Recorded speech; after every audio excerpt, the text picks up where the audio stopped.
How you set up your workstation is a huge part of warding off aches and soreness in your head, neck, and shoulders.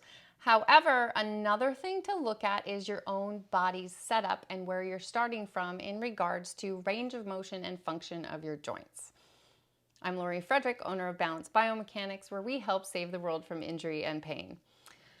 I was recently doing a virtual workstation assessment, and I had the individual in the same sort of setup where they set up their camera so I could see them from the side, and we were doing different conversations. And something I noticed whenever she was looking at me to talk on the FaceTime was that she was turning her whole upper body to look at me and not just her head, to which here's where I would like you to do your own self-assessment. Your range of motion of your head and neck is very important to good circulation, to more alertness, to avoiding aches and soreness.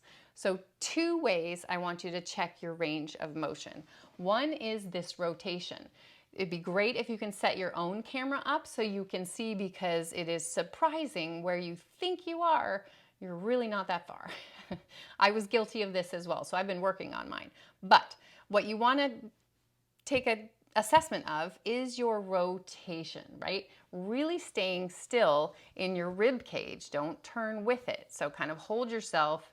How far can you turn your face over to your shoulder? Ideally, we kind of want to look chin to shoulder. This is where I noticed I was tight. I used to go further, all right? So both directions, check how far you're going. And if you're in front of the camera, then turn yourself around so you can see how far you're going. A difference between sides says a lot as well. So one way that you can fix if you notice you're really stuck on one or both sides is something called the contract relax technique, to where you're going to look as far as you can, and then you're going to help it out a little bit more, and then you're going to rotate back against it, making this really cool squish face, right? Or you can hold up at your head and rotate back against it, let it go, rotate, push back against it, and rotate. You can do this in both resistance directions, okay? Try both, but that contract relax is going to help signal the muscles to give you a little bit more range of motion. Again, both sides, do both sides. So rotation is the first range of motion that I want you to check, and then face tilt is the other one that I want you to check. I call this the wall clock, face clock, because I want you to pretend you have a wall clock on your face.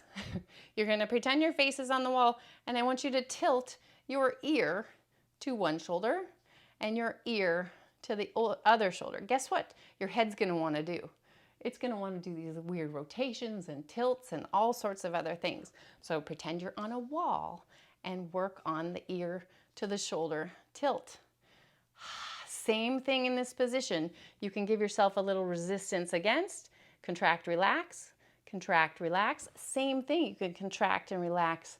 It depends on your body on which one's going to work best for you, and then try the other tilt. Again, videotape this, because you're going to be amazed at maybe the difference between sides, or where you think you're getting a lot of range, but you're not. Okay, so get the visual. But contract, relax in both scenarios. Test your range of motion and then work on it. Retest to see if you're getting any better. But all of that new range of motion and function should help you with circulation in the area where it's super important to feed that brain of knowledge. I hope this is helpful. I'll see you on the next one.